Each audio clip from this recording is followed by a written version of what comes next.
Hello friends, how are you? Fine. अगर आपको पता है तो लास्ट जो हमने वीडियो लिया था, जो लेक्चर लिया था हमने, उस लेक्चर में हमने रॉलेट्स का लॉ देखा था, अगर आपको याद है तो। और उस रॉलेट्स के लॉ को एक बार फिर से मैं आपको दोहराता हूँ। वो लॉ इस तरह से था कि this law state that the partial vapour pressure of any volatile component of a solution is equal to the vapor pressure of the pure component multiplied by its mole fraction in that solution। तो इस type का हमारा वो law था, जिस law को हमने थोड़ा बहुत एक्सप्लेन किया था। अगर आपको लास्ट वीडियो का अगर आखिरी साइड अगर आपने रिकॉर्ड करके रखी होंगी या फिर लिख के रखी होंगी तो आपके पास में कुछ इस तरह से वो एक हमारा पिक्चर था कि हमने दो वोलेटाइल सॉल्यूशंस लिए थे, सपोज A1 एंड A2, और जिसका पार्शियल प्रेशर सपोज है P1 एंड P2। म्हणजे आपण दोन वोलेटाइल लिक्विड घेतले A1 एंड A2 आणि त्याचं समजा पार्शियल प्रेशर आपण P1 आणि P2 जर आपण असं घेतलं तर अकॉर्डिंग टू रॉलेट्स लॉ त्याने म्हटलं होतं की vapour pressure of any liquid, okay, vapour pressure of any liquid आपण सपोज त्याला समजा A1 साठी P1 आपण म्हटलं तर P1 is equals to P1 naught, म्हणजे vapour pressure of pure P1 naught other than P1, याला आपण म्हणतो असतो नॉट अदर दॅन P1, म्हणजे vapour pressure of pure P1 multiplied by याच ज्याचं प्रेशर आहे, जो कंपोनंट आहे, हा 1 नावाचा कंपोनंट आहे, त्याचं काय मोल फ्रॅक्शन, याचा मल्टिप्लिकेशन, हा तो लॉ होता जो आपण लॉ इथे लिहिला। P1 is equal to P1 not into x1, कोणी झिटा1 काही म्हणू शकतो, पण याला ऍक्च्युली हे मोल फ्रॅक्शन्स आहे। आणि सेकंड आपलं सोल्युशन होतं A2, तर A2चं पार्शियल प्रेशर आपण समजा P2 असं जर आपण घेतलं तर साधारणतः P2 is equals to P02 into x2। Capital लिहू शकतो आपण, स्मॉल लिहू शकतो, पण समजा जर एकदा कॅपिटल लिहित असाल तर कॅपिटल लिहा, स्मॉल लिहित असाल तर स्मॉल लिहा, कोई त्याचा म्हणजे डिफरन्स काही नाही त्यामध्ये। ज्याचे आपण हे दिले होते P1 नॉट आणि P2 नॉट म्हणजे काय, तर vapour pressure of pure liquid A1 आणि vapour pressure of pure liquid A2। पण आता साधारणतः जेव्हा आपण हे रॉलेट लॉ लिहिलो तर याला समजा आपण सॉल्व जर केलं तर आपल्याला 11वी स्टँडर्डला आपण एक लॉ शिकलो होतो, गॅसेसचा लॉ शिकलो होतो, जो डॅल्टॉनने आपल्याला दिला होता। काय म्हणला होतो की समजा जर का आपल्याकडे 2-4 असे गॅसेस असतील आणि त्याचं जर का प्रेशर सुद्धा असेल, काही प्रत्येकाचं काही प्रेशर असेल, तर टोटल प्रेशर किती असेल, तर त्या प्रत्येक गॅसचं इंडिव्हिज्युअल जे काही प्रेशर असेल त्या प्रेशरची सम म्हणजे आपण काय घेऊ शकतो, टोटल प्रेशर आपण घेऊ शकतो। सेम टू सेम कन्सेप्ट आपण इथे घेतलेला आहे डॅल्टनच्या लॉनुसार। Total pressure is equal to P1 plus P2। मित्रांनो, या P1 plus P is equal to P1 plus P2। आता याच्या ठिकाणी आपण इथेच इक्वेशन नंबर 1 मध्ये व्हॅल्यू घेतलेल्या आहेत, P1 not into x1, P1 not into x1, P2 not into x2। Okay, मग आता या x1 च्या ऐवजी आपण काय लिहिलं आहे की 1 मायनस x2। आपल्याला माहित आहे की कुठल्याही सोल्युशन मध्ये जर का 2 मोल फ्रॅक्शन असतील तर त्याचं सम किंवा ही किती असते, 1 असते, 1 असते। त्या गोष्टीमुळे आपण समजा एक x1 आहे, एकाचं मोल फ्रॅक्शन x2 आहे, त्या दोघांची ऍडिशन केली तर ऑब्विसली रूल नुसार त्याचा आन्सर किती असते, 1 असतं, आपण ते 1 लिहिलं। आणि म्हणून x1 इज इक्वल टू हा x2 लेफ्ट हँड साईडचा राईट हँड साईडला गेला, साइन चेंज झाले म्हणून 1 मायनस x2 ह्याच व्हॅल्यू आपण इथं पुट अप केल्या। म्हणजे काय केलं की जिथे 2 व्हॅल्यूज होत्या मोल फ्रॅक्शनच्या, आपण त्या ठिकाणी 2च्या ऐवजी एका मोल फ्रॅक्शन मध्ये हे टोटल इक्वेशन काय केलं, कन्वर्ट केलं। आणि P1 not is equals to 1 minus x2 plus P2 not into x2 as it is त्याच्यात असलेलं। मग आता या P1 नॉटनी या टोटल ब्रॅकेटला आपण काय केलं, मल्टिप्लाय केलं, आणि या टोटल ब्रॅकेटला मल्टिप्लाय केल्यानंतर मग P1 not minus P1 not x2 आणि P2 नॉट x2 सुद्धा इथे आला। या दोघांमधनं आपण x2 कॉमन काढू शकतो। आपण x2 कॉमन काढलं, थोडंसं याला इंटरचेंज केलं तर P2 minus P1, P2 not minus P1 not आपण लिहिलं आणि प्लस P1 नॉट. या इक्वेशन पर्यंत आपण मागच्या लेक्चरला आपण आलेलो होतो. मला होप आहे म्हणजे मला वाटतं की तुम्ही हे लिहून घेतलेलं असेल आणि समजा नसेल लिहिले तर आताही तुम्ही 1-2 मिनिटासाठी आपला व्हिडिओ पॉज करा आणि व्हिडिओ पॉज करून हे इक्वेशन जे आहे रॉलेट लॉचं जे एक्सप्लेनेशन आहे ते आपण लिहून घेऊया पटकन फास्टमध्ये करा.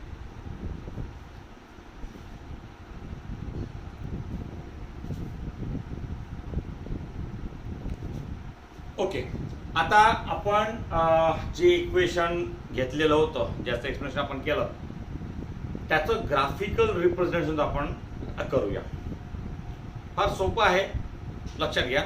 समजा 2 सोल्युशन्स आहेत, एक A1 आहे एक A2 आहे, किंवा आपण एक म्हणू एक A आहे एक B आहे. एक आपण एक सोल्युशन आपण असं घेतलं, एक A आहे एक दुसरं सोल्युशन आहे B. दोन्ही व्होलाटाइल्स आहेत.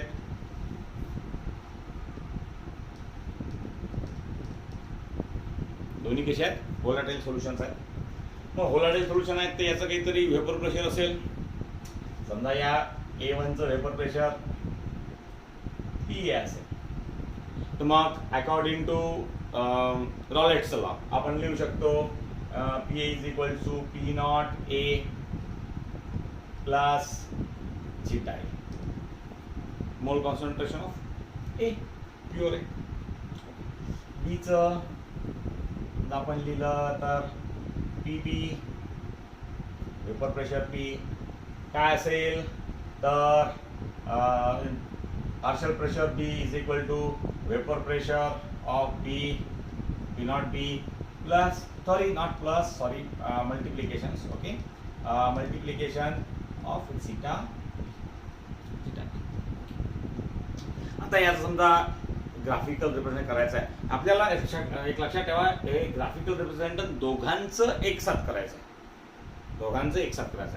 आणि छान सुंदर एक डिझाईन या ग्राफची निघते. पहा, साधारणतः ही आपली आपण वाय ॲक्सिस समजूया. ओके, जस्ट मिनिट, मी थोडासा सरळ लाईन करतोय. 1 मिनिट.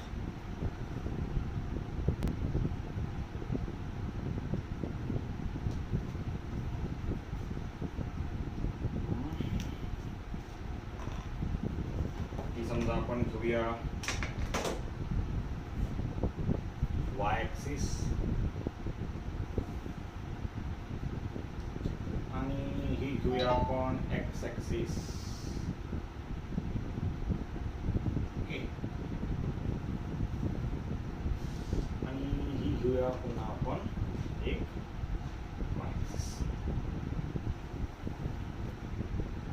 ओके, या ठिकाणी आपण या एक्स ॲक्सिस वर घेऊया आपण सपोज कंपोजिशन घेऊया.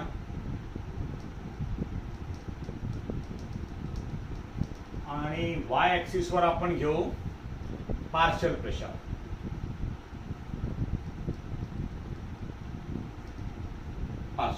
ओके,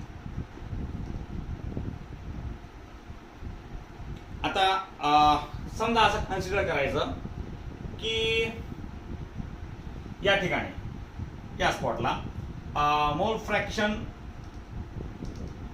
जो A आहे हा 1 आहे. मोल फ्रॅक्शन A काय 1, म्हणजे याचा अर्थ काय झाला, B अजिबात नाही. B हा काय अबसेंट आहे.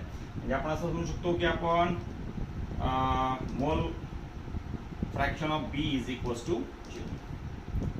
मग आता जसं आपण समोर चाललो तसंच आपण काय करायचं, B त्यामध्ये ऍड करत जायचं. B ऍड करत जायचं आणि A तो कमी करत जायचं. A सुद्धा कमी करत जायचं. म्हणजे आता काय होणार आहे, ज्या क्षणी आपण या पॉइंटला येऊ तेव्हा मोल कॉन्सन्ट्रेशन ऑफ A किती झाला असेल, 0 पक्का. आणि मोल कॉन्सन्ट्रेशन मोल फ्रॅक्शन याचा B हा किती झाला असेल, 1. बरोबर ना? लक्षात आलं ना? मी काय म्हटलं की पहिल्यांदा या क्षणाला इथे लिक्विड कसं आहे, प्युअर आहे, बी आहेच नाही, बी आहेच नाही. ओके, मग बी आहे नाही तर ऍक्च्युअली मग याचं मोल फ्रॅक्शन काय असणार आहे, जे काही याचं असेल ते म्हणजे टोटल 1 असेल, बी 0. आपण मग जसं जसं आपण काय करतोय, बी यामध्ये ऍड करतोय, बी ऍड करतो आणि ए बाहेर करतोय. ओके, तर याला येताना हा मोल फ्रॅक्शन ए कसा असणार आहे, 0. ए त्यातनं पूर्ण निघून गेलेलं असेल आणि आता ए ची जागा कोणी घेतली असेल, बी ने घेतली असेल, म्हणजे इथं प्युअर कंपाऊंड काय असेल, बी असेल. ओके, आता रॉलेटचा हा लॉ पहा काय म्हणतोय की समजा पीए म्हणजे काय, पार्शियल प्रेशर ऑफ ए. लक्षात ठेवा, partial pressure of A is equals to, okay, हे काय आहे, पी नॉट ए म्हणजेच correct vapour pressure of pure A multiplied by mole fraction of A. आता मला सांगा, जेव्हा बी नाहीच तर हा सुद्धा काय असणार आहे, पार्शियल प्रेशर बी सुद्धा नसणार आहे, कारण बी आहेच नाही, लिक्विडच नाही आहे बी, तर मग त्याचं प्रेशर क्रिएट होण्याचा प्रश्नच उद्भवत नाही. म्हणजे पी नॉट बी कसा, पी बी कसा असला पाहिजे, 0. पण मित्रांनो, जेव्हा एक्स ए हा 1 आहे तर याच्याऐवजी आपण इथे 1 जर प्लेस केला, कॉन्सन्ट्रेशन ऑफ ए झिटा ए हा जर आपण 1 इथं जर प्लेस केला तर काय होतं, P not A into 1, P not A into 1. म्हणजेच याचा अर्थ पी नॉट ए इंटू 1 म्हणजेच पी नॉट ए, म्हणजेच P A is equal to P not A. P A is equal to P not A, P A is equal to P not A. समजताय मी जे म्हणतोय ते? Okay, हा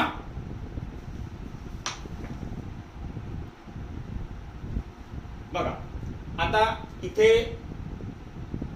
मोल concentration A zeta A is equal to 0. आता समजा आता ही व्हॅल्यू जर आपण इथे पुटअप केली,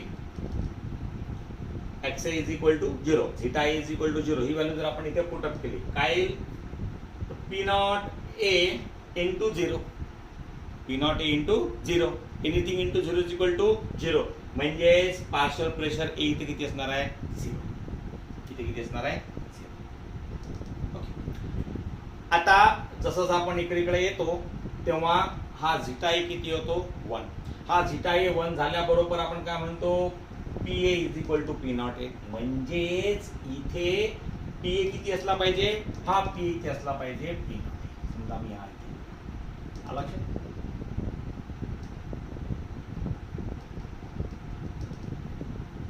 म्हणजे हा गेला कसा, 0 पासून असा वाढत वाढत वाढत वाढत गेला पी ए पर्यंत. बरोबर, आता याचा ग्राफ कसा येईल, ऑब्विसली स्ट्रेट लाईन येईल. सरळ सरळ आपण ह्या दोन गोष्टी एकमेकाला काय करू शकतो, जॉईन करू शकतो. समजा हे आपण एकमेकाला जॉईन करून द्या,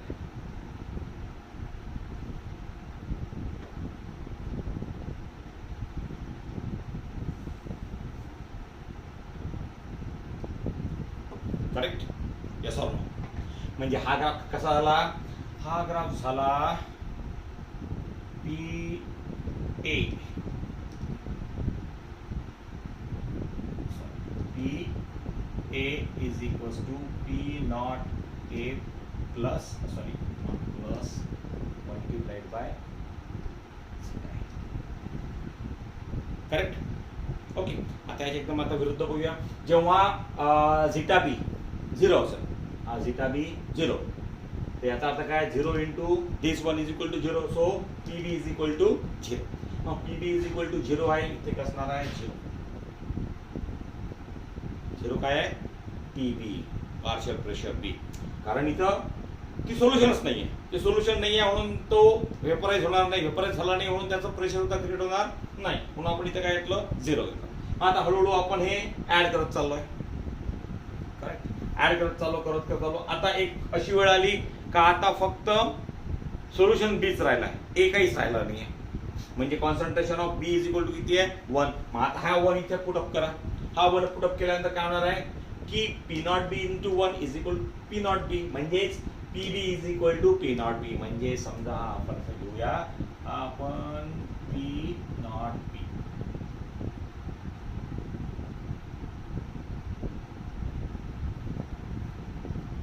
करेक्ट. आणि आता याला आपण काय करू, जॉईन करू. पुन्हा काय निघणार आहे, स्ट्रेट लाईन निघणार आहे. आपण स्ट्रेट लाईन अशी याला जॉईन करूया.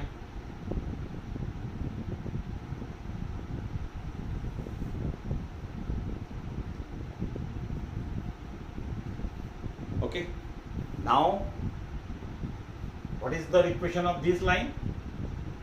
PB is equals to P naught B multiplied by C naught multiplied by C. Correct? आता या एक वरता एक छोटा, दोन्ही सारखी असू शकतात, खाली वरतू शकतात. मे बी असं असू शकतं की एकाच व्होलाटाईल हा ए इज मोर व्होलाटाईल दॅन बी, तर मग एचं वेपर प्रेशर जास्त असणार, पी नॉट ए सुद्धा काय असणार आहे, जास्त असणार आहे. पी नॉट बी कसं असणार आहे, कमी असणार आहे. आपण या दोघांना जॉईन करू शकतो.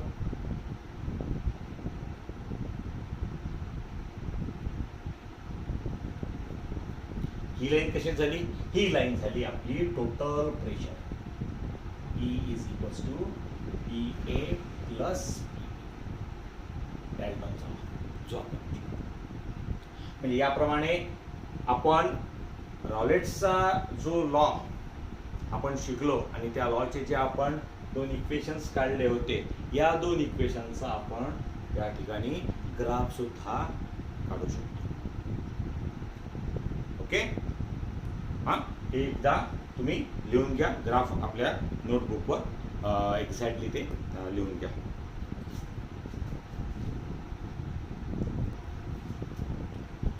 ओके, आपण या व्हिडिओला इथेच थांबूया. ओके, आज आपण रॉलेट्स लॉच्या बद्दलची अख्खी माहिती घेतली आणि त्यावर आधारित जे ग्राफिकल रिप्रेझेंटेशन होतं ते आपण घेतलेलं होतं. उद्याच्या लेक्चरला आपण आयडियल सोल्युशन आणि नॉन आयडियल सोल्युशन्स काय असतात आणि आपल्या रॉलेट्सच्या लॉचं पॉझिटिव्ह डेव्हिएशन आणि निगेटिव्ह डेव्हिएशन आपण असे 4 मुद्दे घेण्याचा प्रयत्न करू. तोवर हॅव अ नाईस डे. आणि जर सबस्क्राईब नसेल केलं तर प्लीज सबस्क्राईब करा आणि बेल आयकॉनची बटन क्लिक करा. आणि जर व्हिडिओ आवडला असेल तर लाईक करा.